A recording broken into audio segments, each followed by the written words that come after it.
আপনারা জানেন গত 10 নভেম্বর রাজধানীর সূত্রাপুরে অস্ত্রধারীদের মামুন নামে এক ব্যক্তি নিহত হন। সে ঘটনার প্রেক্ষিতে ঢাকা মেট্রোপলিটন পুলিশ তদন্ত আরম্ভ করে এবং এটা এক পর্যায়ে ঢাকা মহানগর গোয়েন্দা পুলিশ এই ঘটনাটি অনেক গুরুত্ব দিয়ে অনুসন্ধান শুরু করে এবং ঘটনার সাথে জড়িতদের আইনের আওতায় নিয়ে আসার জন্য কাজ আরম্ভ করে।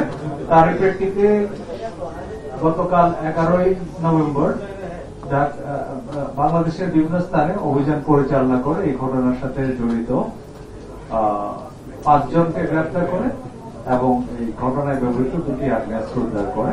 এই বিষয়ে আপনাদের সামনে বিস্তারিত তুলে ধরার জন্য আজকে আমাদের মাঝে উপস্থিত রয়েছেন অতিরিক্ত পুলিশ কমিশনার ডিবি ডিএমপি।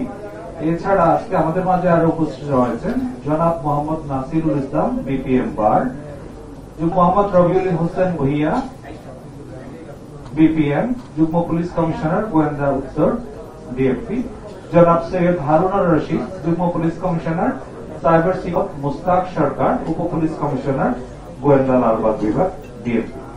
আমি এই পর্যায়ে আমাদের আজকে অনুষ্ঠানে উপস্থিত সম্মানিত অতিরিক্ত পুলিশ কমিশনার জনাব বিসমিল্লাহির রহমানির রহিম। প্রিয় সাংবাদিকবৃন্দ এবং আমার সহকর্মীবৃন্দ, আসসালামু আলাইকুম। আপনারা জানেন গত 10 তারিখে national heart foundation national medical কলেজের সামনে প্রকাশ্য দিবালোকে সন্ত্রাসী কর্তৃক আমাদের একজন তারিক সাইদ মামুন গুরুতর জখমপ্রাপ্ত হন। তাকে ওখান থেকে প্রথমে ন্যাশনাল মেডিকেল কলেজ হাসপাতালে জরুরি বিভাগে নিয়ে যাওয়া হয়। সেখান থেকে ঢাকা মেডিকেলে নিয়ে গেলে ডাক্তাররা তাকে মৃত ঘোষণা করে। প্রকাশ্য দিবালোকে দুর্বৃত্ত কর্তৃক গুলি করে হত্যায় দেশব্যাপী চাঞ্চল্যের সৃষ্টি হয়। তখন ঊর্ধ্বতন কর্তৃপক্ষের নির্দেশে ঢাকা মহানগর গোয়েন্দা বিভাগ ছায়া তদন্ত শুরু করে। ঘটনাস্থলের আশেপাশে সিসি ফুটেজ সংগ্রহ এবং বিশদ পর্যালোচনা করা হয়।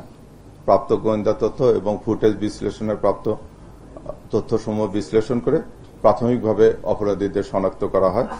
তাদেরকে গ্রেপ্তারের লক্ষ্যে সিলেট, নরসিংদী এবং ঢাকার বিভিন্ন স্থানে অভিযান পরিচালনা করা হয়। ঘটনার এক পর্যায়ে নরসিংদী ও ঢাকার বিভিন্ন স্থানে অভিযান পরিচালনা করে ঘটনার সাথে জড়িত 5 জন আসামিকে গ্রেপ্তার। ঘটনায় ব্যবহৃত সরবরাহকৃত অর্থ, ঘটনায় ব্যবহৃত মোটরসাইকেল, 2টি পিস্তল, তারপরে আপনার অস্ত্রগুলি উদ্ধার করা হয়। অভিযানকালে আসামি ফারুক, রবিন, শামীম ও রুবেলকে নরসিংদী সদর থানাধীন ভেলানগর হইতে গ্রেপ্তার করা হয়। গ্রেপ্তারকৃত আসামিদের তল্লাশিপূর্বক ফারুক ও রবিনের হেফাজতে থাকা 1,53,640 টাকা উদ্ধার করা হয়, যা আসামি ফারুক ও রবিনকে সন্ত্রাসী রনি হত্যাকাণ্ডের পারিশ্রমিক হিসেবে প্রদান করে। জিজ্ঞাসাবাদে তারা আরও জানায় যে হত্যাকাণ্ডের পর আসামি ফারুক ও রবিন তাদের ব্যবহৃত অস্ত্র ও অব্যবহৃত গুলিগুলো একসময় মুদি দোকানি বর্তমানে কাফরুলের বাসিন্দা শীর্ষ সন্ত্রাসী রনির নির্দেশে আসামি রুবেলের হেফাজতে প্রদান করে। আসামি রুবেল অস্ত্রগুলি প্রাপ্তির পর তা রনিকে মোবাইল ফোনে নিশ্চিত করে। প্রাপ্ত তথ্যের ভিত্তিতে রুবেলকে নিয়ে মোহাম্মদপুর থানাধীন রায়েরবাজার এলাকায় অভিযান পরিচালনা করে অপর গ্রেপ্তারকৃত আসামি ইউসুফ, উনি পেশায় দর্জি, তার বসতবাড়ি থেকে তার দেখানো মতে 11/11/2025 তারিখে 23টা 5 ঘটিকায় 2টি বিদেশি পিস্তল, 6 রাউন্ড গুলি, 2টি ম্যাগাজিন উদ্ধার করা হয়। গ্রেপ্তারকৃত আসামি ইউসুফ এবং রুবেল জানায় যে ঘটনার দিন 10/11/2025 তারিখে আসামি রুবেল অস্ত্রগুলি ভর্তি একটি ব্যাগ ইউসুফকে হেফাজতে রাখার জন্য বুঝিয়ে দেওয়া যায়। আসামিদের জিজ্ঞাসাবাদে জানা যায় যে সন্ত্রাসী রনি কর্তৃক আসামি ফারুকের সহায়তায় মামুনকে হত্যার একাধিক পরিকল্পনা ও প্রচেষ্টা গ্রহণ করা হয় এবং আগের পরিকল্পনাগুলো ব্যর্থ হওয়ার পর তখন তারা আগামী 10/11/2025 তারিখে ফারুকের হত্যাকাণ্ডের জন্য বেছে নেয়।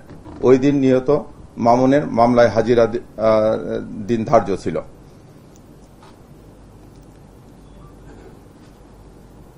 পরিকল্পনা বাস্তবায়নের লক্ষ্যে ঘটনার পূর্বের দিন অর্থাৎ 9/11/2025 তারিখে সন্ধ্যার দিকে সন্ত্রাসী রনি তার নিজ বাসায় অপর সন্ত্রাসী রবিনকে ডেকে নেয়। রনি জানায় তার